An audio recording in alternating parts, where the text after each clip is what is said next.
Qué alegría poder saludarles. Y ahora vamos a estudiar la lección número 2 de nuestro libro Apocalipsis, Revelaciones de Esperanza, el verdadero héroe. Estamos transmitiendo desde la conferencia de Pensilvania y del ministerio Aquí está la respuesta. Aquí nos encontramos con nuestro buen amigo Abiezer Soriano. Muchas gracias. Que estaremos juntos hoy discutiendo esta lección, el verdadero héroe. ¿Qué te parece, Abiezer? Muy bueno, pastor, muy bueno. Pensar, pastor, que hay multitudes de personas en las gradas de un estadio aplaudiendo a un jugador habilidoso. Multitudes de personas, pastor, que acampan alrededor de una boletería esperando para comprar un boleto para ver a una estrella famosa, a algún cantante. Hay personas rodeando, pastor, a muchos políticos, podríamos decir, personas que quizás para ellos son la solución a los problemas sociales. Así Hay personas también rodeando a pastores, a líderes religiosos, esperando con ansias ver algún milagro. Pero, ¿será que estas personas en realidad solucionan el problema del ser humano? ¿Será que solucionan, pastores, la raíz del problema del ser humano? ¿Será que dan felicidad? Entiendo que dan una felicidad momentánea, algún momento de alegría, pero en realidad solucionan el problema del ser humano. ¿Quién es el verdadero héroe? Sí, es cierto, Abiezer. La gente está buscando algo busca para ser feliz, para encontrar paz. Pero encontramos en el libro de Apocalipsis el verdadero héroe de la humanidad. Él es el único, fíjate, Abiezer, capaz de traer paz, estimados amigos, al corazón perturbado, consuelo al alma angustiada, esperanza a quien ya se ha cansado de llorar y salvación al perdido. Él venció la muerte y vivirá por siempre. En este estudio de la lección número 2 vamos a conocer al verdadero héroe y además desea conquistar grandes victorias para ti. Amén, así es. Pastor, ¿y quién es el centro de la revelación de este libro de Apocalipsis? El mismo libro de Apocalipsis capítulo 1, versículo 1, habla de Jesús. Jesús es el centro, estimado amigo, que me estás viendo, que me estás escuchando. Y fíjate qué interesante, porque dice, fue revelado por él, por Dios, dado a Jesús, y Jesús a sus siervos, en este caso a Juan, y es el centro. Fíjate qué interesante, el capítulo 1 de Apocalipsis menciona a Jesús 49 veces, el capítulo 2 lo menciona 39 veces y el capítulo 3 49 veces. En total, en esos 3 primeros capítulos se menciona 137 veces el nombre de Jesús. Y en todo el libro hay 250 referencias a él y se presentan con 38 títulos o nombres diferentes. Así que el centro de este libro, de todas las visiones del libro, es Jesús, el verdadero héroe. Wow. Es muy interesante, pastor, e imagino que en ese libro Juan se tomó la molestia Dios a través de Juan se tomó la molestia de describirse a él mismo. ¿Cuáles son estas características descritas en el libro de Apocalipsis del personaje de Cristo? Bueno, eso lo encontramos en el capítulo 1, versículo 13 al 18. Puedes ir a tu Biblia y leerlo.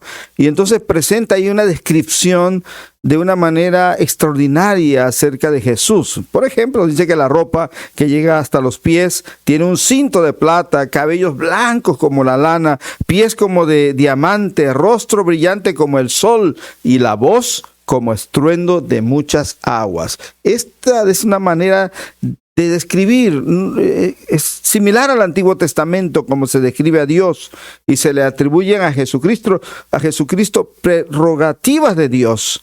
Su cabeza, vuelvo a repetir, y cabellos blancos como la lana o como la nieve. Se le describe también como el primero y el último, y como el Dios viviente. Muy interesante. ¿Qué pudo haber sido lo que dejó angustiado a este escritor de este libro? Mira, qué interesante pregunta. Eso está en el capítulo 5 de Apocalipsis. Ve a tu Biblia, puedes leer capítulo 5, versículo 1 al 4. Ahí hay una descripción de esa angustia que tiene Juan. ¿Por qué? Porque hay un libro que tiene 7 sellos. Y ese libro es importante porque simboliza el destino de la humanidad que está en las manos de Dios.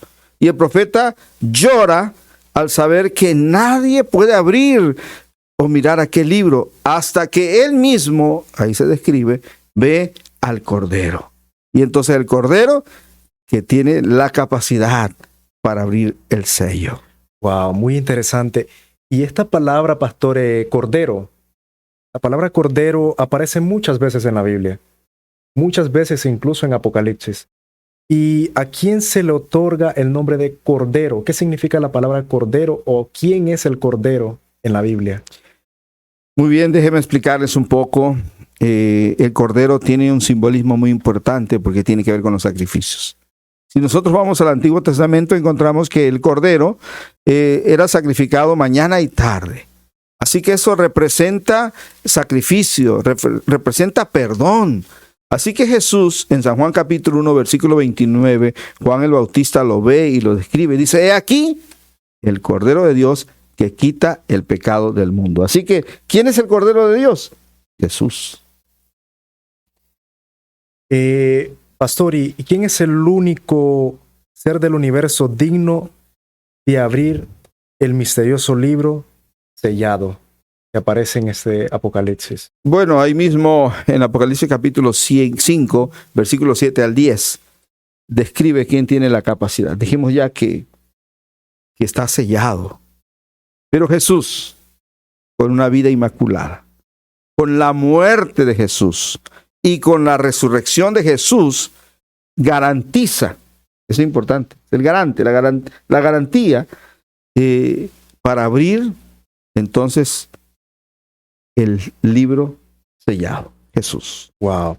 Vea, pastor, hay una pregunta con la que yo me he topado muchas veces, y es que hay muchas personas que dicen que por qué Dios no envió a un ángel a morir por nosotros, que por qué tuvo que enviar al mismísimo Hijo a morir en la cruz. Esa es una pregunta interesante. ¿Por qué Jesús debió encarnarse como ser humano? Wow, fíjense, porque era necesario. Porque era necesario que Jesús, el Hijo de Dios, viniese y tomase la naturaleza humana. Fuera como nosotros, similar. Eso es algo a veces un poco difícil de entender, pero Él es humano y es divino. Y aparte, Él con una vida sin pecado, intachable, sin mácula, entonces nos da el ejemplo de cómo ser victoriosos en esta tierra.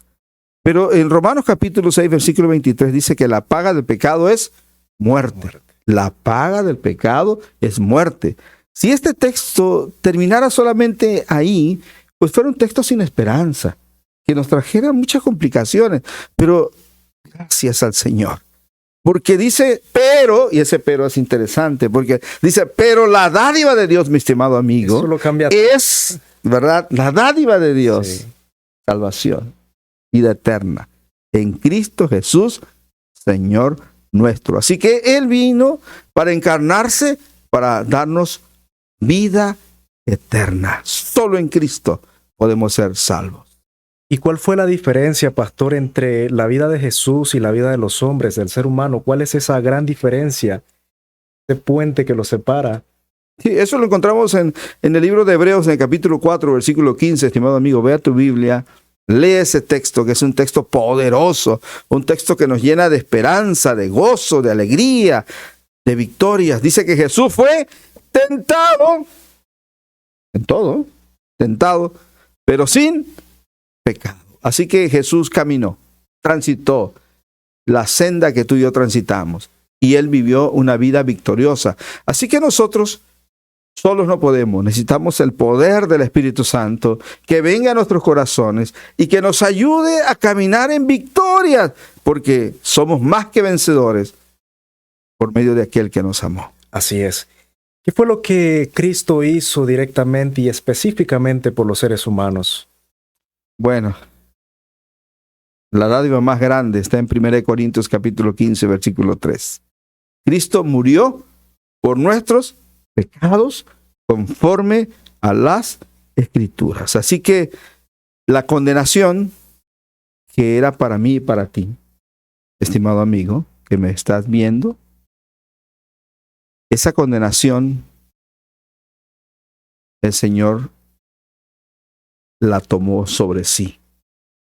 Y entonces, a través de su sacrificio, nosotros somos libres de la esclavitud, libres de la condenación y podemos vivir vidas victoriosas en Él. Así es. Algo que tenemos claro es que Cristo ya hizo su parte, pastor. Y muchas veces los seres humanos nos tornamos muy malagradecidos, podríamos decir. ¿Y qué es lo que nosotros deberíamos hacer en respuesta a ese sacrificio que Él hizo por nosotros?